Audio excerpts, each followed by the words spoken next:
আসসালামু আলাইকুম বন্ধুরা, সবাই কেমন আছেন? দেখুন এই পিচ্চিটি এখন গোসল করার জন্য রেডি হচ্ছে। সে কিভাবে গোসল করে দেখেন।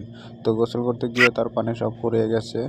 তো এখন সে তো বিপদে পড়ে গেছে। সে এখন কি করবে, তার আম্মাকে এখন ডাকবে। মামা করে তার আম্মাকে ডাকছে। তার আম্মা দেখে তো অবাক হয়ে গেছে যে এটা কি হলো। তার সন্তান তো এখন গোসল করতে পারছে না। সে খুব পেরেশানি এবং টেনশনের মধ্যে আছে।